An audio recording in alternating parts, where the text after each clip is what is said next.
Welcome to the 3x5 news, views, and reviews scribbled on index cards. We get in and we get out fast, so keep up. Come for the politics and stay for the television. Come for the television and stay for the politics. Many streaming TV viewers seem to be celebrating the return of The Last of Us. I watched the first season. Great cast beginning with Bella Ramsey and Pedro Pascal. But for a premiere HBO series, the contagion and/or zombie thing is pretty tired. But even more tired was how season 1 ended. Spoiler alert, with a massacre. I'm pretty inured to violence on TV, but this was stomach-turning. Nothing says writers have run out of ideas more than a mass shooting to end the season. Compounding the issue, it seems that a major character has already been killed in season 2. Well, I will probably never find out who. The Last of Us has seen the last of me. Before I continue, I know this is kind of a desperate look, but I have no shame. Kind of like Republicans, right? Well, here goes. Anybody who leaves a comment on my video will not only receive a comment back, but whether you're a thoughtful person or a troll, I will subscribe to your channel. While they think subscribing to YouTube channels is personal, whether you like what I have to say or really hate it, please consider subscribing to mine. Thank you. Now, on to Trump and Russia.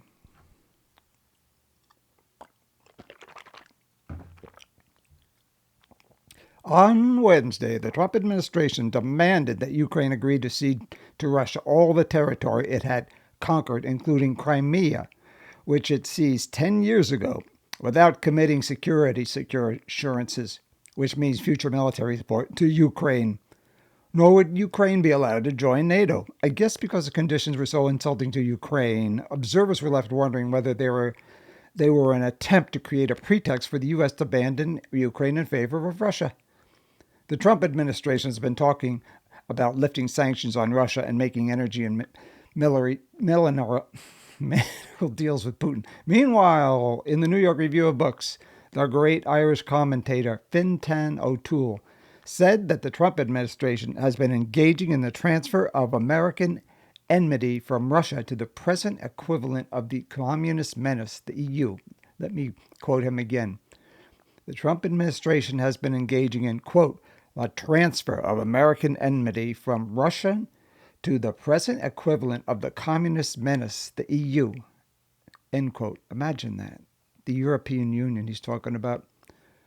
Among the public, the results of an April 17th Pew Research Center poll confirmed the decrease in antagonism toward Russia.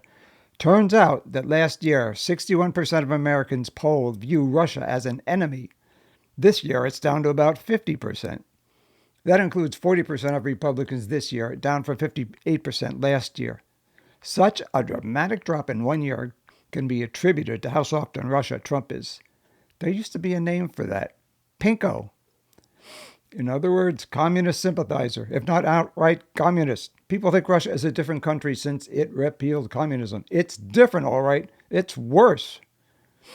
Many today weren't alive when the Red Scare and the Red Menace whipped up feelings that contributed to a state of perpetual nuclear brinkmanship which prevailed between the United States and the Soviet Union during the 50s and the 60s.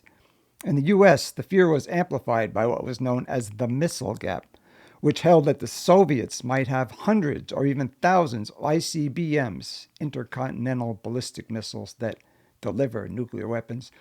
Largely the work of the CIA, this narrative was reinforced by Presidents Eisenhower and Kennedy. But in 1961, U.S. intelligence learned that the Soviet arsenal consisted of a mere 4 ICBMs at the time. Meanwhile, the U.S. possessed hundreds of ICBMs, bombers, and nuclear weapons. As one who grew up during the Cold War years, steeped in the notion that the Soviet Union was our mortal enemy, I find it difficult to understand how Trump, who is 4 years older than me, forgot how Americans called Russians commies.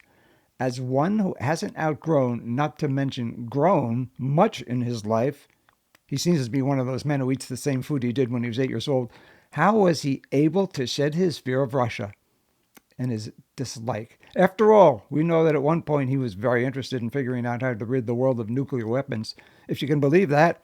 But abandon any sense he might have had that Russia was the enemy, he most certainly did.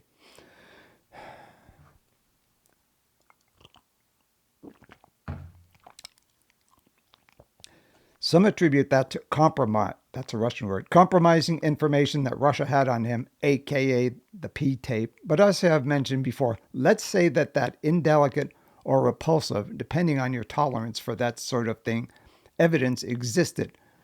I doubt he would seriously fear its exposure, secure in the knowledge that porn-steeped MAGA men would probably honor him for debasing women. One of the real reasons he favors Russia is that he seeks business opportunities there, not for the U.S. so much, but for himself. In fact, he used to sell Trump Tower condos to Russians, as well as did business with them, some possibly mob-connected, in New York. The other reason he is Russia-friendly is because he identifies with Putin and/or he envies his one-man rule. Also, Trump relates to Putin as a victim, one of Trump's favorite ways of characterizing himself, despite how to you or I it might seem like a sign of weakness.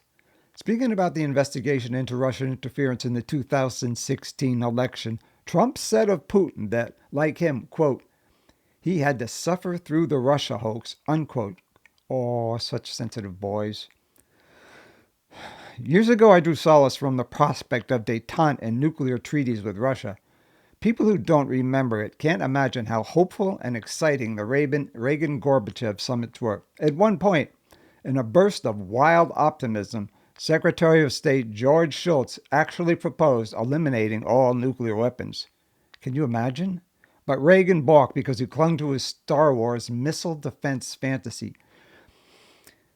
Gorbachev knew he could not sell that to his generals because a missile defense system that, though highly unlikely, might one day entirely protect the U.S. from a nuclear attack was viewed as a shield behind which the U.S. could launch its own nuclear weapons.